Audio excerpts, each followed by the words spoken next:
Tutti i ragazzi che vedete alle mie spalle sono tutti gli operatori della notte che stanno manifestando in maniera pacifica in formazione statica a Piazza del Parlamento oggi.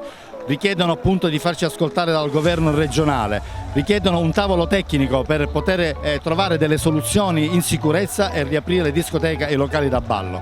Richiedono la possibilità di sapere notizie dei sussidi, degli ammortizzatori sociali, dei bonus di sostentamento. Dal 23 febbraio questi ragazzi sono a casa fermi senza lavoro e non hanno avuto nessuna risposta.